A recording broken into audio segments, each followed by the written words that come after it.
Hey, it's Joseph Lavelle here again from the UCD Contextual Behavioral Science Lab, and very welcome back to our series on procrastination.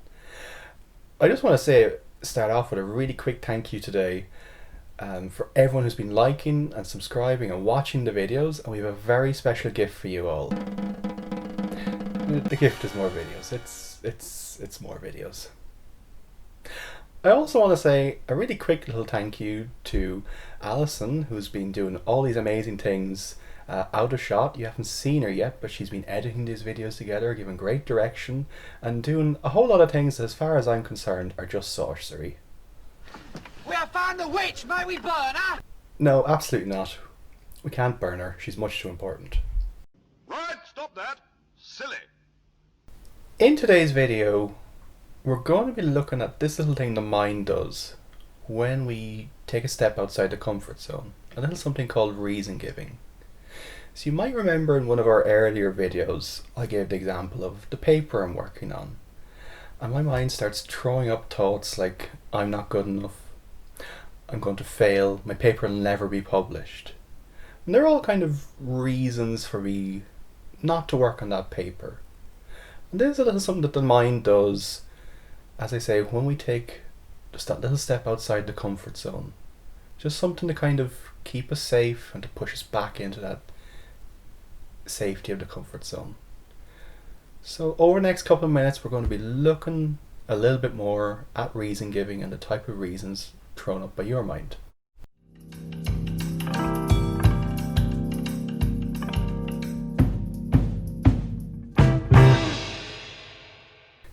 So maybe you're sitting at home right now wondering, why is it that we have a mind that does this? Like, why do we have this mind that's so concerned about keeping us safe?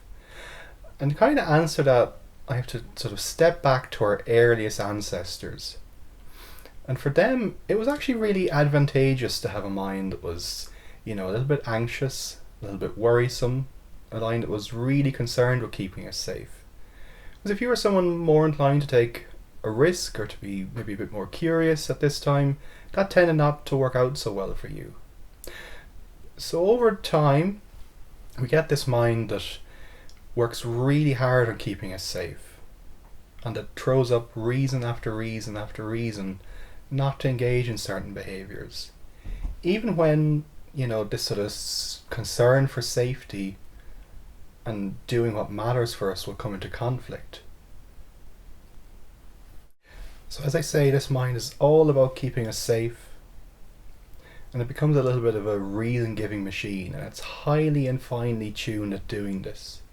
I'm too busy, I'm too tired, I'm too stressed, I'm too depressed, my partner wouldn't approve, I'll fail, it won't be good enough. So we have this mind that comes up with reason after reason not to engage in certain behaviour. Now, I'm not saying that we want to white knuckle through, when you're feeling on the floor with exhaustion, when you're feeling really overwhelmed. But we just want to be a little bit more mindful of when the mind sort of slips into this keep safe sort of place. So it offers up reason after reason to keep us safe, but this isn't necessarily always in line with what matters to us, what we really care about. So over the next couple of minutes, we want to become a little bit more aware, a little bit more mindful of when the mind slips into this reason-giving, keep safe sort of place. And we're going to have a little exercise to help us along with that. Joseph didn't resubmit his paper for 6 months. Alison didn't finish her paper. Mark ate a bag of donuts every day for a week. With each one of these scenarios, I want you to take a few moments and just to write down as many reasons as you can think of for why the person might have behaved in this way. So just taking a bit of time with it, generating as many reasons as you can think of. So just doing it over and over again. When you've exhausted each scenario, moving on to the next one. So this exercise was just about getting in touch with reasons And it can be a little bit easier just to begin with reasons outside of ourselves. Reasons why other people might have behaved in a certain way or not behaved in a certain way. And just beginning to notice some of your own reasons over the next while. And when I think about this, I think of a story told by Tara Brach of Mohini the tiger, who lived for years and years in a 12 by 12 foot enclosure.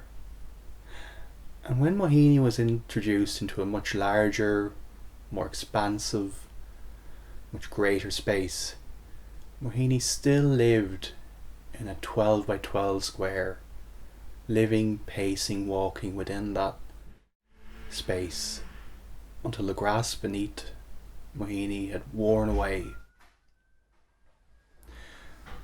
So we want to know, or we want to notice when our mind is keeping us safe versus when it's keeping us confined through reasons. And when that's the case, being able to notice that and take a step out of it into what matters, or doing what matters. Lastly for today then, just once again liking and subscribing the video and to the channel, and as always, best of luck on your escape from procrastination.